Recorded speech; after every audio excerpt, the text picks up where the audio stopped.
Welcome to the Women of Distance podcast. I'm your host, Lauren Kramer. These are the stories of motivated women chasing big dreams in the distance running world. You'll hear from women who are crushing it on the trails, the track, and the road. These are not just the stories of women's results at the top of the sport, but the full story of how she got there, the challenges, failures, successes, lessons, and life between the miles. Women of Distance is proudly supported by Open Fuel, responsible sports nutrition to fuel your adventure.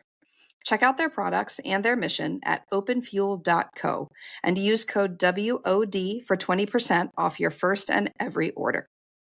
You can also visit the Women of Distance Substack to read more behind the scenes happenings, including how I'm using Open Fuel in my own training. Women of Distance is also supported by our good friends and fellow trail runners at Summit Roasters.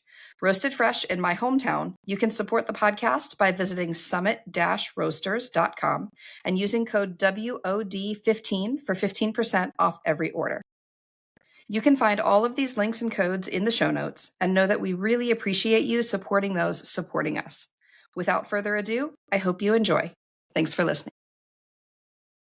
Okay, I am hanging out with Holly Ranson today. Holly, how are you doing? I'm good, thanks, Lauren. I'm really excited to be here. I am really excited to have you here. Thank you for joining me. It's very early where you are. I appreciate you making the time. To give a brief introduction, I think this is kind of funny. We actually connected a couple weeks ago, and you described yourself as a girl from Australia who's really good at running in circles for 24 hours. So to give a quick introduction, you are the 24-hour Australian 24-hour record holder. You are also recently off of the 24-hour world champs last summer, where you were second. Turns out you are also really good at running trails. You are just off of earning a golden ticket at the Tarawera 102K. And I have to add on in there, you are also really good at running every hour on the hour. You are the women's Australian backyard record holder at the same time. That is a lot of accomplishments, a lot of titles. I think we're going to spend a lot of time today talking about Tarawera specifically. You're just a couple days post-race. But before we get there, I want to talk about your full story and how you got here, how you have gotten into endurance sport. All of these accomplishments that we just listed off have been fairly recent, just within the past year, 2 years. And I'm interested to hear about the coming up story that came before that. So, long introduction.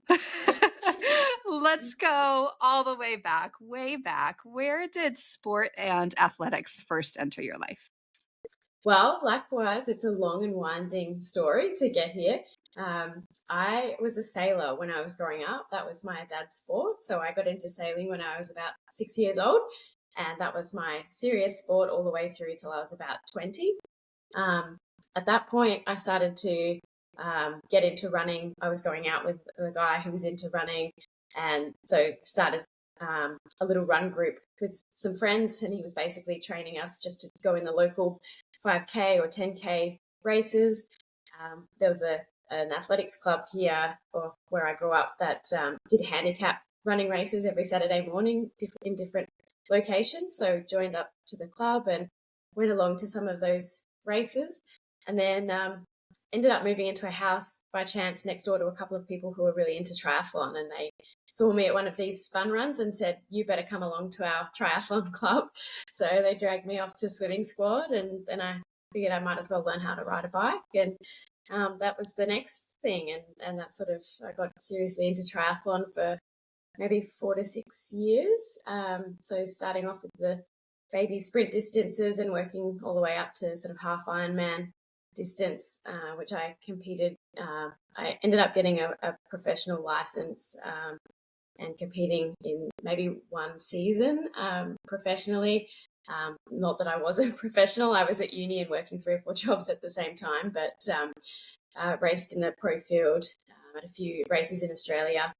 And then I suffered a few injuries, a few stress fractures, and it all became a little bit too much. So I decided to put triathlon on the back burner, and I thought I might come back to it later when I'd finished uni and I wasn't quite so busy. But in the meantime, I sort of found cycling as a sport. I was living in a city called Adelaide, which there's a round of it's now a UCI World Tour event called Tour Down Under. And so it's a big cycling community there, and got into the local racing scene and got myself on a team racing in what we used to call the National Road Series. So that's the highest level of road cycling in Australia. And so each year that would tour around different cities in Australia, racing maybe 8 or 10 times a year. And I was reasonably good at that, but not amazing. I was a domestic type rider. And then for work, I ended up moving to a different city, Darwin, which is right at the top of Australia, a really tropical city, very far away from all the rest of the parts of Australia where serious sport happens, and it's extremely hot up there. So, and it's also very, very flat. So it turned out it wasn't a good place to continue with my cycling career. So I was sort of looking for something else. And there's not too many sporting events in the it's called the Northern Territory, the state where Darwin is. But I did find that there was a multi-day stage trail run in Alice Springs, which is right in the middle, near Uluru, the big red rock, if you've ever heard of that, in the desert. So I went down there to compete in that race. It was my first, I might have done one trail race back when I was young in Tasmania, but it was the first one in many, many years, and I really didn't have any idea what I was doing. I wore a brand new pair of shoes and completely ripped my feet to shreds on the really technical trails out there, but for some reason I enjoyed it, and I won. So I thought, this could be something. So I guess for the past, that was probably in 2019, and since then I've just pursued the trail running and sort of stumbled my way into different formats like the backyard ultra and the track ultra, and just really enjoyed sort of exploring all the different disciplines that this sport has to offer, and still sort of finding out what I'm good at and learning lessons from all of them. I love that. You really have explored quite a bit of depth and width of this sport, let alone all of those sports that came before it. I knew endurance was in your background and running was not your introduction to endurance sport. Come back just a little bit to sailing. That was your main sport until you were 20. Go into that a little bit because that's not a sport that I can pretend to understand very well. Talk a little bit about what training and competition and that sort of like what does the sport look like? What does it entail? Well, again, like ultra running, there's lots of different disciplines, lots of different types of boats that you could sail. So when I was young, I sailed in a little boat called a sabo, which is just a very small dinghy, and you start off sailing with another kid in the boat. So two of you in this little, what would it be? Maybe 8 foot long little dinghy with one sail. And yeah, we just sail on the weekends in club races. And then sort of as I got older and a bit more serious, we'd travel around the state and go to different regattas, which would be like a weekend long competition. And then started to compete at the national championships, which would be in a different location around Australia, up and down the East Coast each Christmas. I was never super competitive at a national level, but I just loved the sport so much. I saw my future in it. My whole family was wrapped up in sailing. I changed to a different class of boat when I was about 16, so you age out of the sabo at that age, and then I went into, it's now called an ilka, but back then it was called a laser. It's the women's Olympic class for sailing dinghy. So it's a 14-foot long fiberglass dinghy with one sail. It's a very simple, they call it a one design boat, which means that all the boats are pretty much exactly the same. So it really comes down to the skill and the tactics of the sailor to make the difference. And it's also quite a physical boat to sail. So I started getting into gym work. We had it's almost like a replica of the side of the boat in the house. So you practice what they call hiking. So that's you hook your feet under a strap in the middle of the boat and you lean out. So that's to try and get your body weight out of the boat. So you're stabilizing or keeping the boat flat, and that's how it goes fast. So it takes a lot of core strength, a lot of quad strength, a lot of isometric. So you're sort of holding that position for a long period of time. And then, of course, arm strength because you're controlling the sail using a rope. I would, as I got older, sail during the week as well and on the weekends, and then travel interstate for regattas when I could. And then when I got to 17, I moved out of home and I moved to Queensland, much further north in Australia, where it's a lot warmer and they take their sailing very seriously. So I moved out on my own, and I thought I was going to make it as an Olympic sailor, but that didn't quite happen. But I suppose it was my introduction to really being very committed to a sport, and just focusing on that as my main thing in life. Yeah, elaborate on that a little bit and sort of your introduction to that level of sport and clearly the commitment that it took, both in terms of time and training and technique and strategy, endurance.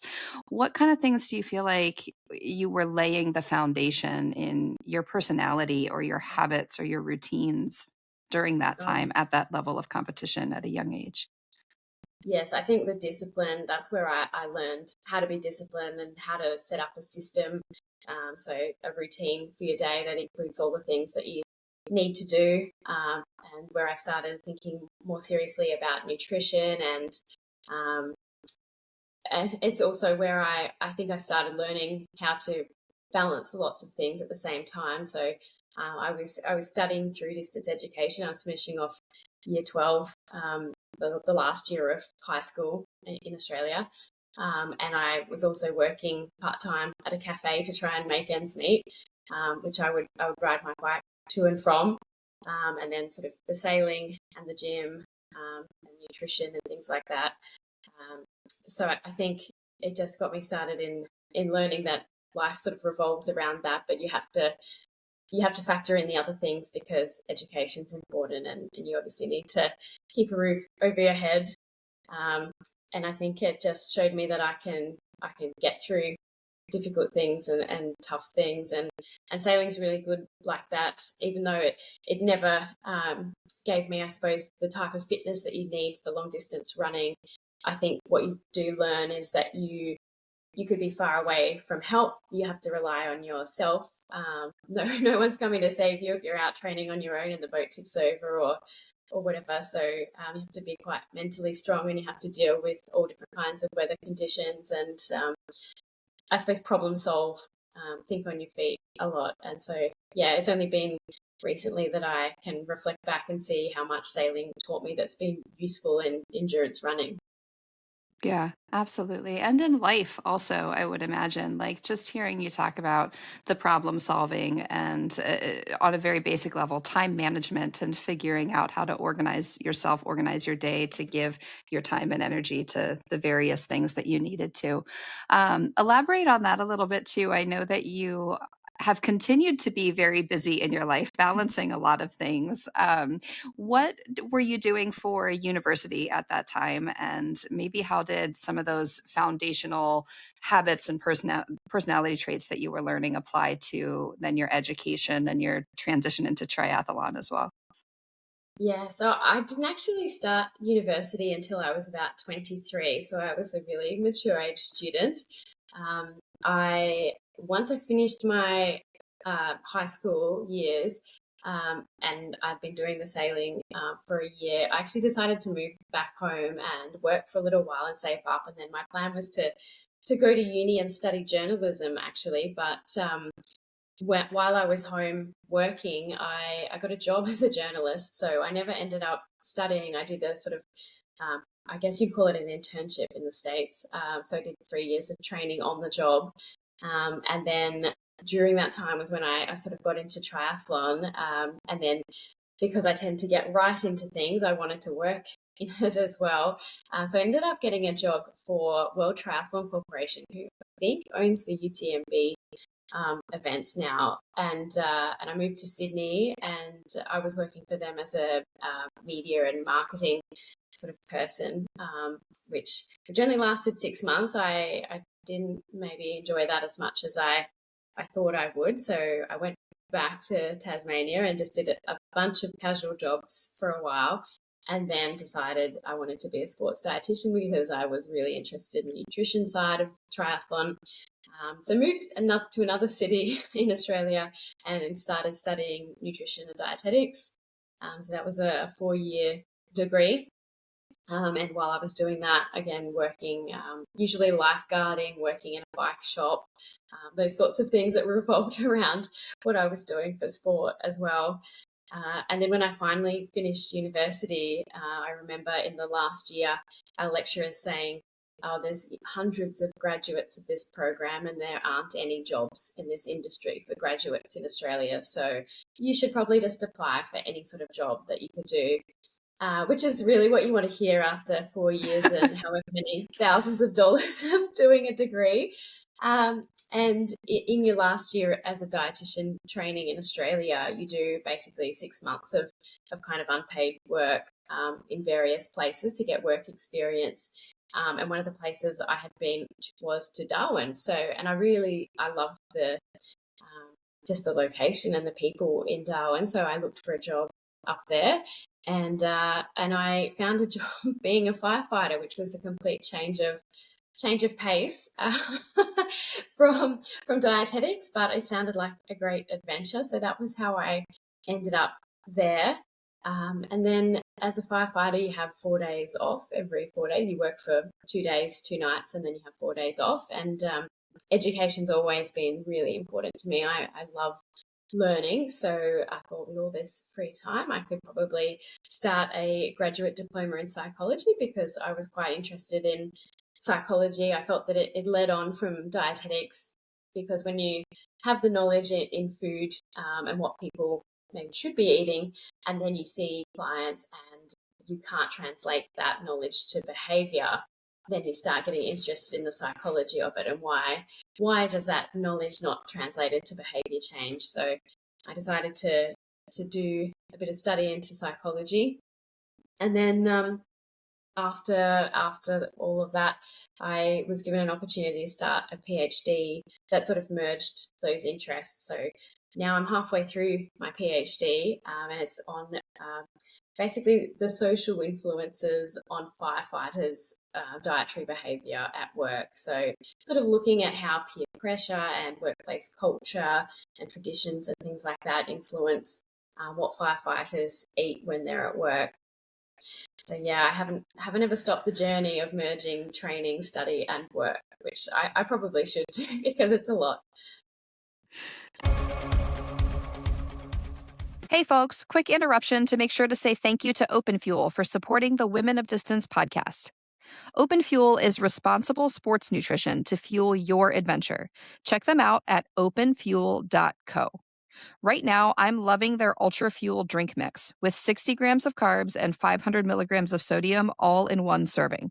Soon, they'll also be adding a gel mix to their product lineup. Again, check them out at openfuel.co and use code WOD to get 20% off your order every time and support the podcast at the same time. Find the link and the code in the show notes. This is fascinating. I am starting to piece together the sides of your personality that, when we opened this and we were talking about running specifically and all of the different avenues of the sport that you have been exploring is a pretty wide depth or wide width.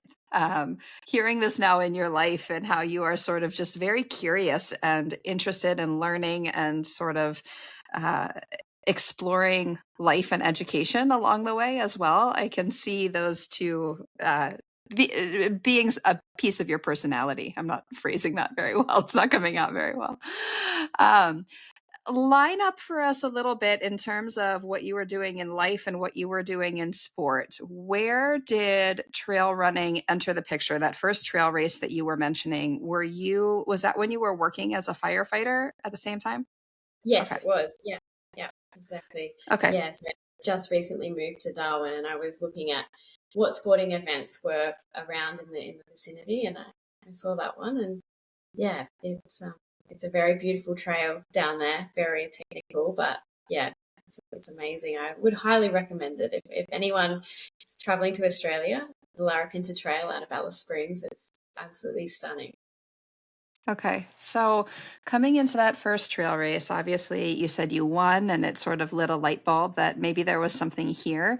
Talk a little bit about what you learned in that experience and maybe sort of as you took off from that experience, what you were learning about trail, about ultra, about the sport from that launching point. Yeah, so I was very green when I went into that first race. As I said, it was a multi-day stage race, and it was actually point to point. So the different stages started off in different locations, and I went down there by myself. I didn't have a support crew. I hadn't really planned how I was going to get to the start of the different stages. Or anything really. I was just completely winging it, and I was very lucky that at the I think they had the day before there was a briefing and a dinner and this sort of thing, and I just happened to end up at a table full of New Zealanders, and they were insanely friendly, and yeah, they sort of took me under their wing and really helped me out, helped me with transport to and from the stage starts and that sort of thing. So I definitely started learning about all the organization that's required and how you need to prepare ahead of time. You need to read read on the website or find out a lot about the race and know what you're going to need, where you have to be when, and definitely with the equipment. I had this brand new set of Gore-Tex trail shoes, which I thought were going to be great, but instead of keeping the water out, they kept the water in, and my feet, I just suffered so many blisters. It was horrible. I think someone gave me the advice that I should put my feet in a tray of kerosene or methylated spirits or something, which was insanely painful, but I I did. bet. So, yes, over the years, I've definitely investigated how to take better care of your feet because it's quite important in a long trail race. And I think I mean, I don't know if you ever get it perfect. I certainly have a few purple toes after Tarawera, but I'm definitely getting a lot better at that. Um, but I don't think you ever stop learning each race. You pick up something new. And I think it's partly why I do so many different disciplines is I think you can learn different lessons and have different experiences at all of them. And then you can apply those lessons. It helps you be creative, I think. If you stick to one discipline, you're only learning perhaps the lessons from that discipline, where if you experience some other things, maybe there's some lateral thinking you can do and things you can apply across disciplines. I really like that perspective. Is there anybody at this time, aside from sort of learning through experience and throwing yourself into the fire and figuring things out along the way, is there anyone who was sort of either an example to you of what ultra endurance competition looked like, or was helping you, coaching you to figure out that process for yourself? I'd have to say not really. I didn't really know anyone except for that first boyfriend that taught me about running when I was 20-ish. He actually was an ultra runner, and this was back in maybe 2008-ish, which is pretty unusual, I think, at that time. Hmm. But other than that, I didn't know anyone who was involved in sort of ultra endurance running. There were definitely a few people in the triathlon community that had had a crack at things like Ultraman and some really long distance triathlons. Um, but yeah, as I moved away from that community, and yeah, I don't think I've ever really had a coach or a mentor. And it's probably only in more recent times that I've become more of a fan of the sport and listening to podcasts and looking at, what our stars are doing. So I think mostly it's just I've made it up as I've gone along, to be honest. That seems to fit your personality type. And again, like the problem solving and figuring things out for yourself, I think there's a lot of gratification that comes from that. And, you do have to sort of trial and error and figure out what works best for you. But it's very fulfilling when you do figure out what works best for you and you put the pieces together, solve those problems. So, what came next after this first multi day experience? What made you want to come back for more? And what did you do next? I think I've always been a very competitive person right from my early sailing days. So when I found that I seemed to be quite good at this trail running thing, I thought, well, this is something I'd like to explore more. And I'm not sure what my next race was. In fact, I think I might have done a road marathon next because I had a friend in Darwin who really wanted to train up for a road marathon, and so we went and did that. And then um, the next thing I remember is during COVID, we actually ended up leaving. My partner and I left Darwin and moved back to South Australia, the state and the city where he grew up. It's a small town, not a city. And we happened to just read in the local newspaper that there was a race in a neighbouring town, and it was a backyard ultra, which we'd never heard of before. But given this was a small town and it's about 3 hours drive from Adelaide, which is the capital city of that state, there wasn't a lot of racing around this area. So we thought, well, we'll better try that next year. So yeah, that was my first experience of a backyard ultra, trying that race, which unfortunately at 30 hours into the race, they ended up cancelling it because there was a lightning storm, and I was one of Oh, 5 people left in. So I was quite disappointed about that. But that, the silver lining in that was because I had this fitness and I felt a bit ripped off that we had to stop the race. I looked for something else that was on, within the next few weeks, and I found a 12-hour timed ultra that was happening in Adelaide just a couple of weeks later, which again was a format that I'd never heard of. And so I went in that and I set an Australian record for 12 hours. And that was my introduction to timed ultras. And I thought, oh, okay, maybe this is another format that I might be good at. So eventually that led to doing a 24-hour and then to the 24-hour world team. And I think just in between that, I competed in a couple of trail races in Adelaide. I did a trail marathon, and the prize for winning that was an entry into that same company had a 100K race in Adelaide. So that was how I ended up into my first 100K. And then just the enjoyment of it, I think my interest would get piqued if I heard a friend talk about a race that they'd been to. So I went to a 100K race in Tasmania where I grew up, and then I would look for specific races like the Australian National Championship for long trail. So I went to that race in Victoria. And again, this seems to be a bit of a theme. The prize for that race was the entry into another race. That was an 80K race all the way over in Western Australia. So I went to that. So I'd say, yeah, a lot of the races have been either a prize from a previous race or something I've heard about or ended up interested in because of probably people I've met along the way or that sort of thing. So there hasn't really been much strategy towards it. It's just here, there, and everywhere, whatever sounds good at the time. it seems like the community and the culture has sort of led your flow too. Like you said, you win this race and it earns you entry into this one, and then that leads you to this one. We're certainly going to come around to that story here too with the golden ticket that's sitting behind you for anyone who's watching the podcast. Come back to the backyard really quick. I have to ask more about this. You ran 30 hours in your first try ever and were just cut off because of weather, not because of you couldn't complete the lap. Talk a little bit about that experience. This is a unique format. I think it's a really cool format. So 30 hours, that's about 124, 125 miles ish, somewhere around there.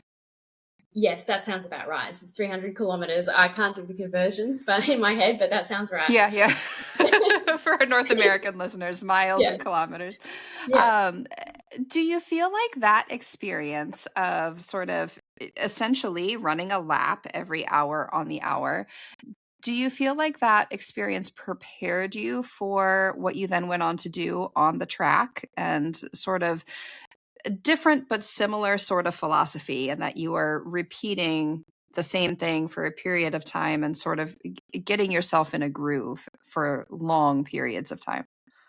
Yes, I think probably the way it prepared me the most was the confidence in knowing that I'd run that distance. And even though I hadn't done it in such a short space of time, just having physically covered those kilometers, I think that was how it helped me the most. I think it's definitely very different in terms of the level of boredom and as well as the pacing strategy and your aid, because the aid in a backyard ultra is 5 to 10 minutes at the end of every hour, whereas in a track ultra it's every depends how long the track is, but could be every 400 meters or every 1 kilometer or 1 mile, or depending on the track. So yes, I think they're quite different events, practically and mentally, but certainly knowing that you've done that distance is a huge factor in going into the track events and thinking, yeah, I got this. So, what inspired you to want to, although I imagine this might have been sort of just an earned entry kind of situation, what inspired you to want to take that step up to the 24-hour competition?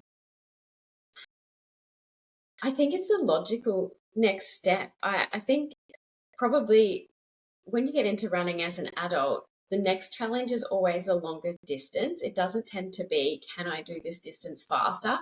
I'm not quite Mhm. sure why that is. Um, and I think I've always known that the longer the race is, the better I am at it, because I'm not an insanely fast runner. I'm just good at holding on for a long time or running up towards my threshold for a long time. And I think the longer the event is, the more the mental strength side comes into it. And I think that's probably one of my strengths. So I think it was a logical next step. And also, the 24-hour is a little bit more, there's more events, it's more prestigious. There's a world championships for it, whereas there isn't for the 12-hour. That's an interesting comparison because it is a time-based format. So you are striving for more distance, but in order to do more distance, you also have to run faster to make those forward steps. So it's a little bit of both. Talk a little bit about what you enjoyed about that distance, because you really have excelled, not that distance, that format. You really have excelled in this space. I think it's the personal challenge. I think a lot of people, when you tell them about this event, their minds are blown and they think that must be so boring. How can you run around an athletics track for 24 hours? Don't you sleep? Like, how do you manage that? So I do think it's the mental challenge of just keeping on going without stopping, and and the pacing strategy and the eating and the problem solving. I'm so lucky I have a great support crew who's very good at the problem solving and helping me out with that. So yeah, I do like that aspect of it, that anything can happen and you have to, if you stumble, you have to get back up. And you can experience a whole range of different weather conditions over that 24-hour period. And it's definitely not as social as the backyard ultra, but it is social in a way, because you're with the same group of people for the whole 24 hours. You're passing them probably multiple times. And, you manage to strike up a conversation somehow and build relationships with people, which is, yeah, quite funny. You can come away from a 24-hour event with all these new friends that you really haven't actually run with, but somehow you've shared this experience and built this relationship. So I like that aspect too. Talk about the mental piece there. What kind of things do you talk to yourself about or say to yourself throughout that sort of an endeavor? And what maybe have you learned about yourself through the process of going through a challenge like that?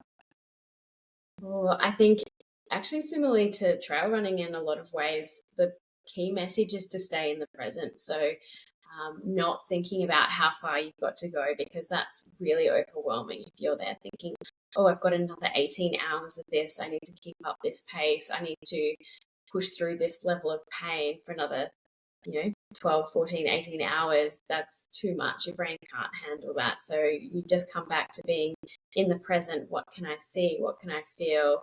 Um, and knowing that, reminding yourself that even if it's painful now, that doesn't necessarily mean it's going to be painful for the rest of the race. It's not linearly going to get worse and worse. It could actually improve. So yeah, not catastrophizing or extrapolating things to mean the worst. I think these are all tools that you would use as much in a trail run as you would in a track ultra. It's just that you have to do it for longer. But I think you also get the benefit of having a lot of support in a track ultra. So when I did the World Mm. Championships, my parents came over and one of my best friends came over as well. So they were able to be at different points around the course and they'd have signs for me. And I think you can really feed off the energy of other people. So in that sense, it's quite different to a trail run, which they're often, at least I find, can be quite lonely. But what have I learnt about myself? I think I just keep proving to myself that I can do hard things and I can push through anything, and that being able to manage your mind is probably, I would say, the key factor. Obviously, fitness is really important, but I think if you're not in the right place mentally, you're not going to succeed in these types of events. I'm interested to hear you elaborate on this mental piece a little bit. I know, part of our conversation has been that you have self-coached your way through this and sort of figured out your own uh, training and racing and how that works for you. I think I've heard you talk about using a mental performance coach, though, correct? I have, Um, yes. Elaborate on that a little bit. And I know you also have your own background and expertise here that you got your graduate degree in. So maybe elaborate a little bit on where you feel like your own experience and expertise fits in here and why take the step to also add in a mental performance coach from the outside as well. Oh, that's a good question. I don't feel that I learnt a lot in my psychology degree about applying sports Mm, performance psychology. It was a more general degree about sort of broader aspects of psychology and theory, I hmm suppose. But I suppose all of my education has given me the skills to be able to read the literature and look at studies and yeah, pick up bits and pieces that way. But I think you can never really, you need the perspective of someone outside of yourself to help with, um, yeah, I think just seeing your mind clearly, it is hard to analyze from the inside out, I think. And I felt that that was something I was missing when 12 months ago I started working with my mindset coach, Rob Mason, um, because I was looking for those extra 1%ers. You know, I felt like I needed to progress myself in some way. And so that was the step I chose to take. And maybe I feel more comfortable doing the fitness side of the training than the mental side. I'm not sure, but I think it's been really helpful working with Rob. I think just an external source has more perhaps insight into you and can tell you the hard things that you might be avoiding yourself. So hmm unfortunately, I can't work with Rob at the moment because he's got some other things going on, but he's referred me to Claudine Chi, who's another well known mindset coach in Australia. So I'll be starting working with her soon, which is really exciting. And I'm really interested to learn what a different perspective. You do get really used to working with the same person and you know how each other works and how you work together. So this could be another level up and a new breakthrough, I hope. I really resonate with that, having somebody outside of your head to shine a mirror on and be open and honest with you in what you're missing or what you're looking past. I think a lot of, especially lifelong athletes, maybe like really understand how to train, how to grind. We know how to work hard. But having that mental component tends to be more of a struggle, and I think that that's neat. That is the piece that you sought out for coaching for yourself. That makes a lot of sense to me. Um, Coming back to running, coming off of the world champs that was just this past summer, when did you decide that you wanted to come to Tarawera? This is actually your second time racing the event. You raced last year, 2025, right? Yes, yes, I did. Yeah. Okay. When did you decide that you wanted to come back in 2026? I probably made the decision in late November, December, because we had been building up to the Worlds for a long time, and I think Mm-hmm. the aim obviously was to win and to then be hopefully the holder of the world record, and neither of those things came to fruition, which was quite disappointing. But also, I thought that if I had a good performance there, it would potentially lead to some interest and some hopefully some sponsorship. And I was really disappointed on that front as well. It really, in fact, the previous 24-hour race I had done in March in Australia, where I ran 263 Ks, seemed to get a lot more media attention for whatever reason than the performance at the Worlds. So I Mm. think we set the intention that 2026 would be all about competing in the highest profile races we could find. And um, Mm.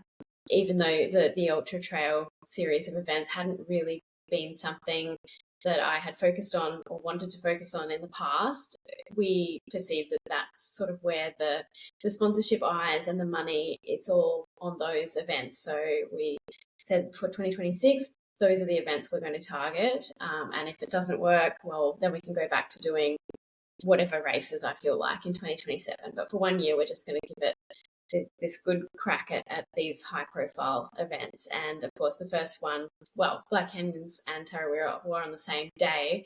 But Tarawera, obviously for us, is much more affordable to get to. It's much easier, much closer. So, and I had never actually repeated the same trail race before. So I was interested to know how having the knowledge of the course would impact my race. And I knew that I was fitter, so I was also interested to see could I go faster on the same course. So yes, the golden ticket initially did play into the decision to do the race, but once I saw the elite start list, I thought there is absolutely no way I'm up for a golden ticket here.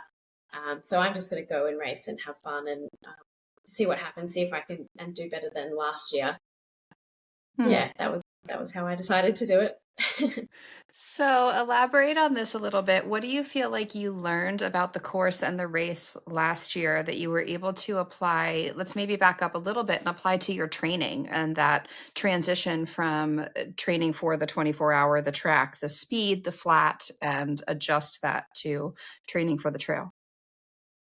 I think what I learned was that the interesting part about this course is that the first 50 Ks they're the easiest and they're very fast and people go out really hard. And then when they get to the difficult bit in the second half of the race, they tend to blow up a little bit or slow down. And so I think that's what I learned, that I had tried to go out with the really fast runners at the start, and that was too hot a pace for me. So I knew this year I was going to start more conservatively and save my energy for the back half of the course. And how did I apply that in training? I did more trail running, surprisingly, and a lot more elevation. I did do some. I got a weight vest and did a little bit of weighted hiking. Yeah, just trying to include more hills. We've got a so you know what park runs are. You have park runs in the States, Hmm. right? Hmm. We have one here that's A on little bit. trails. Yeah. Not So many of them, but a few. really? Are Yeah, you no, it's not like it is in the eastern side of the world. Yeah, we have in the US, I want to say maybe 100. Someone who's listening is gonna misquote me and tell me I'm completely wrong, but they're not as popular and as common as they are over there. There are a dime a dozen here. There'd be at least 6 or 8 just in the immediate area where I live. But there's one close by Mm. that's on trails, and I think it has about 300 meters of elevation just in this 5K run. So I really did that quite often because I felt it was really good practice just to get that intensity, um, running hard on the trails with the elevation. And I raced more as well. So we had a trail marathon here 2 weeks before Tarawera, and then I did a trail 10K just the weekend before. So I felt like I had put a lot more intensity into the training as well. Mhm. It's really interesting to hear that you talked about with the 24-hour that your goal is really to go further and you're not necessarily focused on speed as much. So to take that add that speed stimulus in, but then also put it on trail is a complicated endeavor. It can be a complicated endeavor. Also fun though. Talk a little bit about the weather forecast leading into this year's race. What anybody we're about a week by the time this comes out, we'll be about a week out from the race. And I think the weather was a big factor in the race. As you are seeing the forecast come into view, how is that affecting your mental space or adjusting your plans and preparation for the day itself? Yeah, it did. Definitely, I wasn't expecting that because last year, and as far as I know, many previous years is always dry. So the first worry I had was, are they going to cancel it? Because we started seeing Mm, weather warnings come out. We got hit by one of those texts that the authorities can send out to any phones within the range of this weather warning, saying severe thunderstorms, up to 200 millimeters of rain, which is a lot, and possible landslides, and all these really quite crazy things. So my first thought was, oh my gosh, are they going to cancel the race, or are they going to change the course in some significant way? mhm, But yeah, they didn't, which was I was grateful for. Other than that, I was quite excited because I think that the more difficult the conditions, probably the more likely I am to go well. I just seem to deal with that sort of thing, and a tougher race. Well, I knew it would slow down the really fast runners, and that it would play into my favor. So I was actually quite happy to see the forecast being for something a little bit extreme, as long as it didn't affect the race going ahead. I had to adjust my nutrition plan because last year it was really, I found that it was hot during the race. And so I had a plan to take lots and lots of fluid, and a lot of the fluid would also be my carbohydrate supply. So I use a lot of carb drink mixes for my nutrition. But I thought if it's cooler with the rain, I'm unlikely to drink as much. So I had to sort of reformulate what do I do about that? Um, which in the end, I think I drank almost the same amount as I would have on a hot race. It wasn't actually cold; it was cooler because of the rain, but it was still. I don't know what it is in Fahrenheit, but it was definitely warm enough, and yeah, still found I was quite thirsty. So I think probably the main thing that a lot of people would have been struggling with was what shoes to wear, because mm. generally you can wear a fast road shoe on that course because it's very dry and there's a lot of gravel roads and sort of easy trail running. And yeah, but knowing that it was going to be really muddy, it was more of a toss up. Do I wear something with more grip?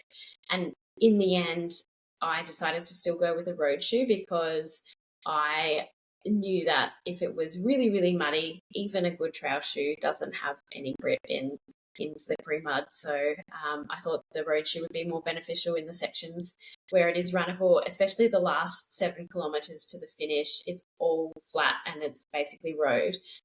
And that's where you're really hurting. So I thought it would be nice to have a really bouncy sort of shoe for that section. And yes, while I didn't have a lot of grip through some of the really muddy sections, I think I was happy with the shoe choice in the end. So what shoe did you wear? So I wore the Nike Zoom Fly. So I think it's the third tier of their super shoe with the carbon sole. It's got slightly more grip, and it doesn't have the cutout sections in the sole like the Alpha Fly where rocks can get stuck. I've tried the Alpha Fly on trails before, and it's really annoying getting rocks stuck in those sections, and it just destroys the shoe. They're not obviously not built for that and not durable enough. But the Zoom Fly was good and it lasted well throughout the race. Interesting. Okay. Okay. So it sounds like hearing a lot of your history that problem solving is a strong suit of yours. Do you feel like also having that element of it sounds like you were lining up with low pressure not high expectation, not specifically chasing a golden ticket necessarily, or considering that you were in the mix for that. Do you feel like that combination was led to a successful day for you, or do you feel like that problem solving piece would have been a strong suit for you regardless, even if you had had a higher pressure mentality? Yes, I think the combination of circumstances worked in my favor. But I think definitely the mindset, it was so different to last year. Last year, I went in really focused on the golden ticket with lots and lots of strategies and, yeah, a lot of pressure on myself. And it didn't work out for me at all. But this year, not having that pressure, and just focusing on running my own race and trying to enjoy it, um, obviously that worked a lot better for me. And that's definitely something that I'll be taking forward, to Western States. I think I enjoy being the underdog. I enjoy being, the person that, I don't have any pressure on me. I'm not a professional athlete. I don't have sponsors to impress. So, I think that's really beneficial, and that's a huge lesson that I've taken out of this race. That if I take the pressure off myself and, just focus on enjoying the race, I'm going to do a lot better. It's funny how those two things go hand in hand. Yeah. Tell us all about the race. I am so eager to hear. This was because it was the same day as Black Canyon. It was difficult to follow. The Black Canyon Expo was happening as the Tarawera race was starting, and then the bulk of the race was through the night while we were sleeping. So woke up to results, but didn't get to watch a lot of the race. So talk a little bit about standing on the start line. What did the weather actually look like when you started, and how did you feel? How was your energy as you're standing on the start line ready to begin? Yeah, it was actually only lightly raining, even though it was forecast to be torrential. It was sort of a misty kind of rain at the start line, and the you start on a field, a grassy field. So I did expect that to be really boggy, but it wasn't. It was quite firm, so much drier than I had initially predicted. I was nervous on the start line, as always, but I think a lot more relaxed than last year, and, just a bit starstruck, to have all those people around me like Beth and, Lucy, and all the high profile runners that were there, and looking around and just seeing the strength of the women's elite field is, just amazing to me. And it's always such a good atmosphere. They have like a cultural performance from the New Zealanders that perform there before the start, which is, it kind of takes the focus off you standing there and thinking about your race. You can kind of just appreciate Mm. the surroundings and the culture, and that's nice. I like that. So then, usually when the race starts, it's a flat grass, surface for, a couple of kilometres maybe, and it tends to be a very fast start. This year, I think it was a little bit more sedate than the year before, which was interesting. There was probably a group of half a dozen girls that went off fast, and then Ruth and Lucy Bartholomew were running together, and they were not far in front of me.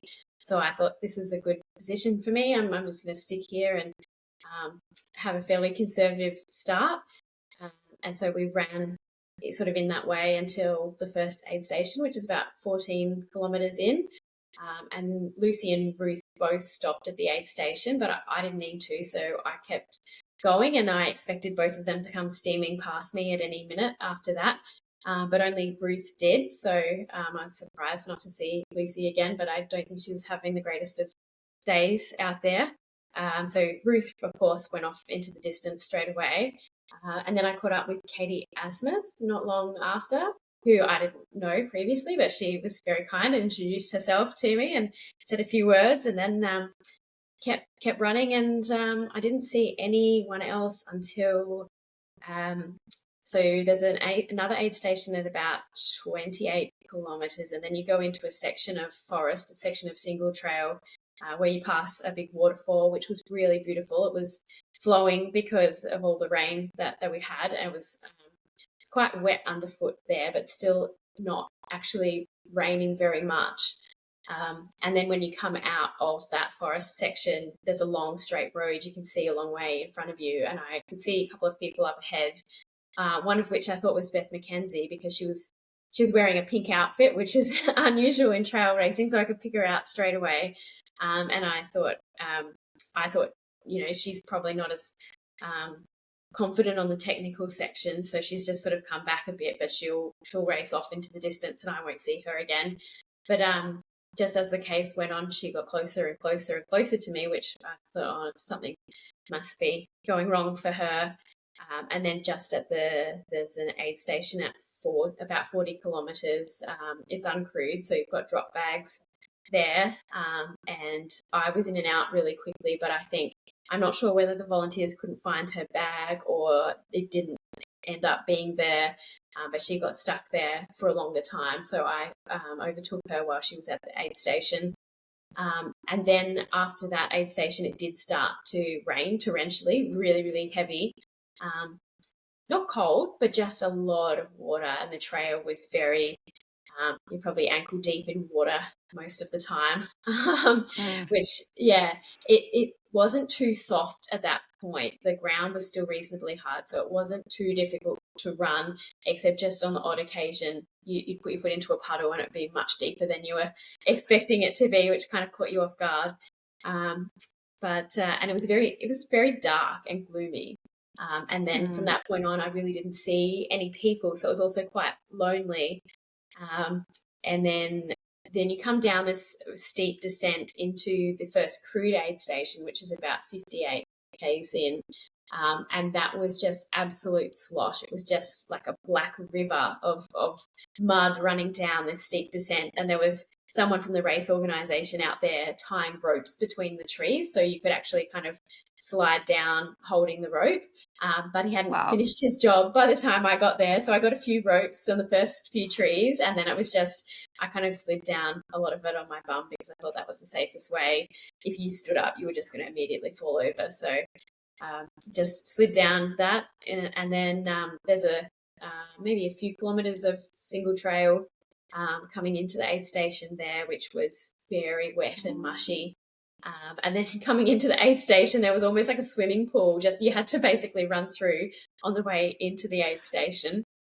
So my crew there, that's always a good pep up. Like finally, it's been 2/3 of the race nearly and you haven't seen your crew. So it's good to see them. And they said, you're doing really well. They didn't tell me where I was position wise, which was what I wanted because I didn't want that pressure. The whole purpose of my day was to not think about where I was coming, and that was quite difficult because naturally your mind goes to who's in front of me, who's behind me, how many people, but I had to keep just bringing myself back to that's not helpful today. Let's not think about that today. Let's think about just yourself and how you're running. But my crew did say there's a couple of men up ahead of you if you want something to chase. So out of that aid station, then you start climbing. It's the main climb of the course. And I was really hoping that I'd be able to run it this year because I'd done a lot more training on the hills. Last year, I remember walking up it and being really disappointed in myself for doing that because it is steep, but it's runnable. But this year, it was just so muddy that there was no possible way you could get enough traction to run up it. So I was annoyed again, but I just put it out of my mind and thought, it's not my fault. It's not my fitness. It's just the way the conditions are today. And when you get to the top of that, I'd sort of forgotten in my mind, I had a picture that it was all downhill from there, but it's actually quite undulating. There's a lot more uphill sections. But I did catch up to one of the male competitors probably at the top of the hill. And then he was walking and I passed him. And then he sat behind me for the entire rest of that segment to the next aid station, which was, I don't know if it was good or bad. It annoyed me at the time because I was having to push a lot harder. I hate holding people up because I know how annoying it is when someone's in front of you on a single trail and you can't get past them. And I took a couple of really big tumbles because I was trying to push and it was very slippery and muddy as we started to go downhill. And when I fell over the second time, I said to him, do you want to go past? And he's like, no, you're doing a good job. It's a good pace. So I was like, okay. I hate that. Yes. Yes, I wasn't very impressed at the time, but I guess in a way it did keep my pace up. I might have backed it off a little bit if you hadn't been there. And that section seemed really long. I don't remember it being that long the year before, but I also think it was really difficult to eat because when you're going up, your heart rate was so high because of the mud and not being able to get any traction. And then as you were going down, you really needed your arms for balance and also in case you fell over to catch yourself. So it was hard to get a gel out or to really take your eyes off the trail and do anything. So I think probably just got a little bit low in energy through that section. And then you come out of the forest at an aid station grouped by volunteers at about 74 kilometres. And we caught up to another man at that point. And then those two men, you go down quite a long road descent and they sprinted off on me. After this man had followed me for the last like 15 kilometers, he just sprinted off. um, Also, so frustrating. I know, right?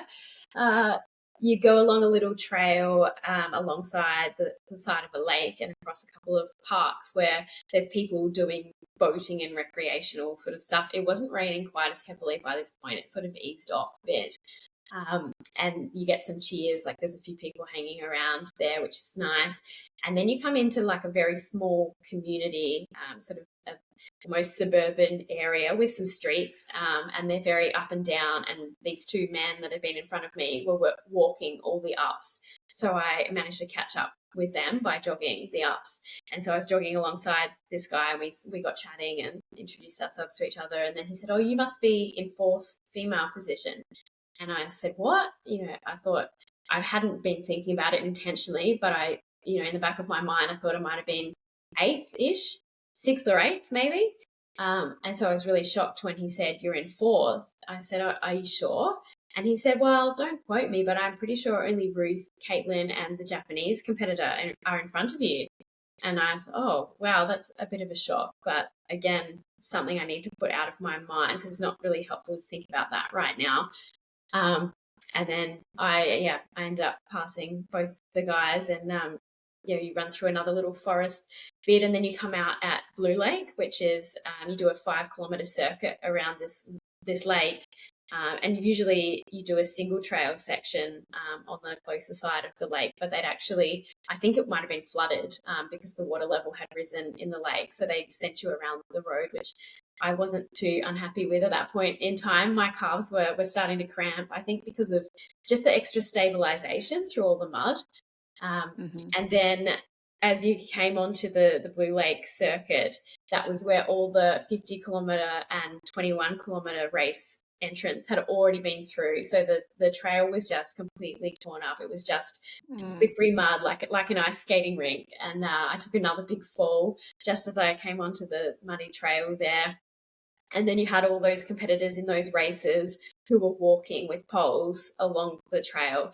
So it was really hard to sort of dodge around them on this slippery mud. And often they were walking on, the best track to take. So I just had to sort of see the funny side in it because I suppose we probably looked like baby deer or 2-year-olds on ice skates or something, all kind of slipping around and just falling over all the time. And just kind of laughed to each other and said, "Oh, this is a bit crazy."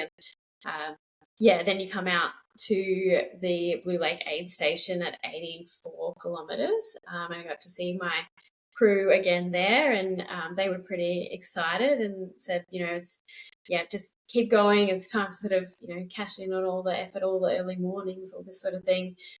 So set off from there, and then that was probably the worst. They still didn't tell you what place you were in officially? They didn't. No, they didn't. Okay. And I didn't say that I thought I knew I was in fourth either. So we kept that on the down low, and it's 15 kilometres, 16 kilometres to the finish. So just got to hold on because you never know what can happen at the end of a race. But that was probably the worst section of trail between the Blue Lake aid station and then Redwoods, which is the last aid station at about 95 kilometres. It was just like this deep, thick mud. Even these walkers with poles, they were getting no traction with the poles. It was pretty comical because you try and go up some inclines and you're just sliding back down. It was kind of frustrating. And I try to grab the ferns and the things on the side of the trail and try and pull myself forward. And I guess you just make your way any way you can, don't you? And Wow. I was a bit disappointed because there's a final climb that is probably quite runnable, and I was hoping to run the whole thing this year because I didn't manage that last year. And again, it was not possible. But um, I was only 2 minutes slower through that section than I was last year, which when I found that out, it blew my mind because the trail was so slow. So I must have done something right. But Yeah. then once you get to the top, it's a mountain bike park essentially, and you descend all the way back down into the town of Rotorua, and you can sort of see out over the lake and things. It's really beautiful. And then you get to Redwoods, which is 7 kilometers from the finish, and from there on it's just completely flat, easy, basically easy running. So by the time I got to Redwoods, my support crew said to me, you need to do the hardest 5Ks you can muster, basically, which wasn't really the words I wanted to hear. They still didn't tell me what position I was in. And I thought, oh no, is this because someone's catching me, or is it because they think I could potentially catch the person in front of me? So I set off and I tried to do that, but I didn't see anyone in front or behind. I mean, there's a lot of people there because the people competing in the other distance races, but no one that was sort of moving at the sort of speed that I was. So I figured I wasn't catching anyone, and I didn't really look back until probably about 2 kilometers from the line. You turn a corner that's almost 180 degrees, so it's sort of very easy to look back and see if there's anyone coming fast behind you. And that was the first time in the whole race I think I looked backwards and I couldn't see anyone. So jogged Wow. it into the finish line, and I knew I was in fourth, but I hadn't at all thought about the possibility of getting a golden ticket. So that was a total shock.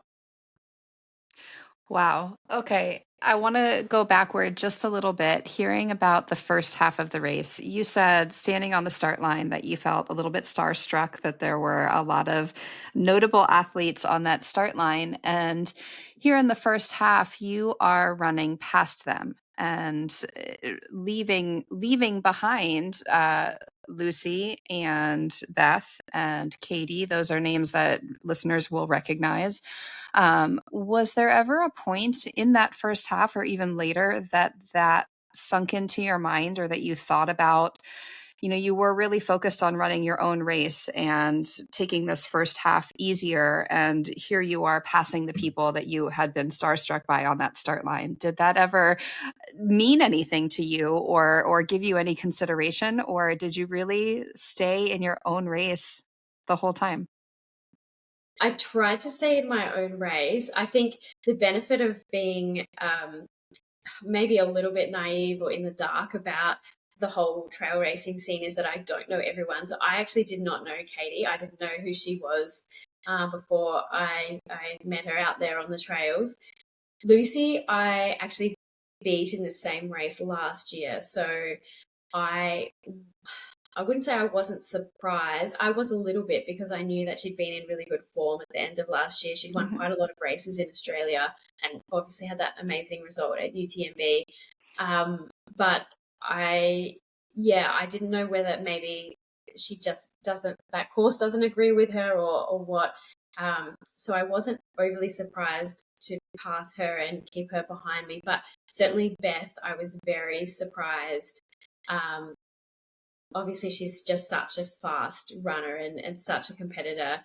I knew the conditions would probably play on her mind a bit because she is, uh, her background's in triathlon and road running, and maybe the trails. Sometimes the technical sections of the trails are not to her liking or to her strength, I suppose. So I wasn't totally surprised. I caught up to her a bit through that technical single trail section, but I was very surprised that I then continued to gain on her on the gravel Mhm. roads. But I guess it just goes to show that no one is invincible, and you need to remember that anyone can have a bad day, especially in conditions like that. It really does get in people's heads and affect the way they perform. And that was what I tried to think about, and also to remember when I did go past these people that that doesn't mean you've beaten them. You still need to keep going, because anything can happen to you or to them. They quite easily might catch up with you later in the race, so you can't get complacent. But no, I try not to think about the person's, their pummers or their history or whatever when I'm racing them. They're just another competitor out there, and then after the race, I let that settle and be like, oh my goodness, I finished on a podium with a whole bunch of professional runners. That's amazing. I think too, conversely, like you can also make the day yours. As you said, pre race and seeing the weather forecast coming in, that maybe those adverse conditions were to your advantage, that this was something that you knew you were strong in, would be a strong suit for you. Clearly, just hearing you tell that story, like I'm so impressed by your mental game from start to finish. Like, not really focusing on your own race, focusing on yourself, what you knew you wanted to show up as, and how you wanted to run the race, even in the conditions as they were. Coming to the finish line, let's talk about the golden ticket first. You knew you were in fourth, but didn't necessarily know that was a golden ticket spot. For listeners, Ruth Croft won the race. She decided not to accept her golden ticket. Caitlin Fielder then was second. She is already in Western States. She was top 10 finisher last year. I feel terrible. I am forgetting the Japanese athlete's name. Konoka, I think her name is. Okay. She accepted the golden ticket. There were two golden tickets available. So fourth place landed you in the second golden ticket spot. What were your feelings and emotions, both coming across the finish line in fourth, having a successful day, especially under the conditions that you had, and then also realizing that you had that golden ticket? Oh, it was a whirlwind. I think if anyone's seen the footage, you can tell how much shock I was in.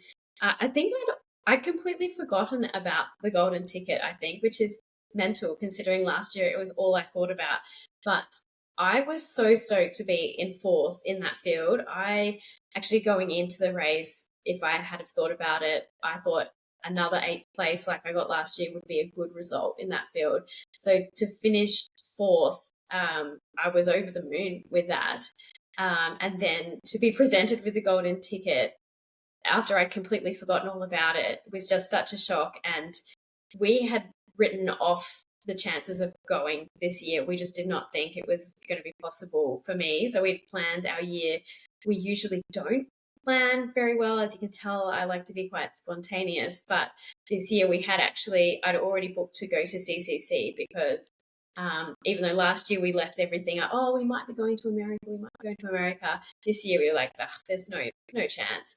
So we'd planned other things. And then to have this complete change of events come into our lives, it was just, I felt that all the effort that we put in, not just myself, but my partner and other friends and supporters worked so hard to get me where I am. And it almost felt like I was able to give back to them through the excitement of getting this ticket. And that was like the best feeling ever. Is there anything aside from the conditions and the challenges that just like some of those climbs? I know you said you wanted to be able to run all the way up, and it was not so much a matter of your strength or your fitness, but just the mud and sheer conditions out there. Is there anything in the race that you feel like you didn't do well, or that you would improve upon if you were to go back to that day, same day? Strangely, not a whole lot. I think the only thing would be the nutrition. I did well, but I mean, you never nail it, do you? I think planned I had planned it out based on the time I thought it would take me to do the race and not really considering the conditions. So I didn't have probably enough in reserve. And also then I had realized I had not thought about what happens if you drop a gel or your drop bag isn't there, or I hadn't planned any contingencies. So I think I was lucky on the day that everything worked out as it did, but I was quite low in energy by the time I got to the last aid station, and I was really starting to feel that. Yeah, I would definitely take a few spare gels and just extra things. And also, I don't know if I could have overcome some of the physical challenges with extra strength training, but I did find that my calves blew up a lot before I was expecting to. And I think that was to do with the mud, but I'm not certain. So, yeah, Mhm. I'd probably throw a few extra calf raises and things in my gym routine for the next few months. There's a good chance it won't be muddy at Western States. I can't tell you about snow. There could be snow, but probably not a whole lot of mud anyway, unless maybe from that snow melt. But Good to hear. talk a But it will little be bit different. about Western States. How do you feel like this course plays to your strengths, and what do you expect might challenge you about this race? Well, I think the longer distance suits me better. And even though it's my first official miler, I have done longer events in the past with the track things and the backyard ultras. So I think I've got the mental, I've got that confidence of knowing I can do this distance, which maybe some competitors maybe coming up from shorter distances maybe haven't done that distance before. So I think that's an advantage. What I have never raced in the snow. I've never raced at altitude. I've never done a river crossing in a race, I don't think. Um, and I've never raced against a star-studded field like this. So I think there's a lot of unknowns, and yeah, a lot of new experiences to prepare myself for. But again, coming in as the underdog with no one expecting me to do anything, it gives me a lot of freedom. So I can just explore and enjoy it. That's what I'm hoping to do, just to enjoy the experience of being on a start line with so many amazing runners and doing this iconic event. Is there anything specific that you think you will do, maybe even in a racing sense, between now and Western States to sort of help you practice some of those unfamiliar elements or gain some experience in those different environments? I'm not too sure what I can do between now and then. I actually haven't really had a chance to sit down and think about how I'm going to lay out the training. I had entered the 100K race at Ultra Trail Australia, which I think I will try and step down to the 50K race because it's only 6 weeks before Western States. And there Mhm. might be a few other around about 50K races in Australia. I think there's quite a hilly one in Adelaide, which I might try and do. So just racing, keeping up that racing intensity, trying to do a lot of elevation. Um, I'll try and do some sauna training to prepare for the heat. I'm not sure what I can do about the altitude. That's something I'll have to look into. We did spend a little bit of time in both the Alps and the Pyrenees in France last year before going to the World Champs for 24 hours, and just at 1,800 meters of elevation. I'm not sure what that is. Sorry, it didn't affect me. It didn't affect me at all. But I'm not even sure what the altitude of Western States is. So that's, there's a lot of to do things on my list that I need to look into and figure out how I'm going to incorporate those in my training over the next few months. We have talked about you are not a full-time athlete. I am aware I need to let you go here because you need to go to work today. What challenges does that present in maybe your travel over there and having the opportunity to acclimate to altitude, acclimate to the weather? What do you imagine that your travel logistics might look like? Well, my aim is to go over 3 to 4 weeks in advance because yeah, it's just a completely unknown area of the world to me. And I think that having some reconnaissance of the course is going to be a major advantage. Work is an interesting one. I'd actually resigned from my job, my current job, the week before we went to New Zealand. for Tarawera and taken another job, which I was due to start in the first week of March. But obviously, that wasn't going to work out with taking so much leave to go to Western States. So I ended up when we got back from New Zealand on Monday, I withdrew from the new role. So actually, I'm not sure what work is going to look like over the next few months. But on the plus side, that does give me a bit more flexibility to get over to the States earlier. And I'll Okay. just be trying to pick the brains of everyone I know or have met that have been to Western States and asking them where I should stay, what I should do for training in the lead up, and all these sorts of things, which Katie was generous enough to offer her time, and Lucy as well said, to get in contact if I need anything. So I'll definitely be taking them up and on that and forming my training plan around what they suggest. Awesome. Awesome. I love to hear it. I loved hearing the story of your day and the true journey that you went through out there. And here we are yet again, that journey leading to another opportunity for another race, another experience, and a whole new journey ahead of you. Thank you so much for taking your time to share with us. I would love to keep talking for another hour. I think I have so many more questions. I'd love to get to know you deeper, but as we said, you do need to get on with your day, and you have work to get to here. Let me bring us to a close with one last question, and that is a question I ask of everybody who comes on the podcast. If you could give your 20-year-old self one piece of advice, what would it be?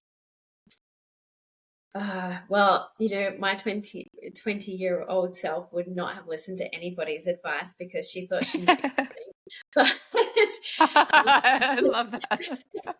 I would say I've got maybe two things that I think would be really important. And one is building a team around yourself and asking for help when you need it. That's definitely something I wouldn't have done as a 20-year-old, or I've really struggled to do for my entire life, actually. So, yeah, leaning on other people, I think, is super valuable. And another thing I learned quite recently was a therapist said to me, imagine yourself as a power bank, and in the morning you're charged up to 100%. If you give 100% to work, what do you have left for the rest of your life? And it took me a while for that to really sink in and mean something, because I'm someone that always thinks I can give 100% to everything all the time. But I realized that that's not actually possible. And if I want to be really good at this running thing, I probably need to put some of the other areas of my life on the back burner a little bit. And so, yeah, that's something I would tell my younger self, is to prioritize one thing at a time, and try not to think that you've got to do everything now. I love that. I love that. Balance is hard. And I think also appreciating, as you've been through a lot of experience, as you've been through a lot of life, appreciating that having balance doesn't always mean that every single day is balanced or every single week is balanced. But if you zoom out a little bit, finding balance in phases and moments of your life, as opposed to trying to do it all every day, every week, and fit it all in. Absolutely. Anyway, I love that perspective. Holly, thank you so much for taking your time so early with me this morning. I enjoyed getting to know you just a little bit better. Maybe next time we'll see you at Black Canyon, but looking forward to following your training and your progress toward Western States and seeing you take on that next adventure as well. Thanks, Lauren. It's been awesome to chat with you. Mhm.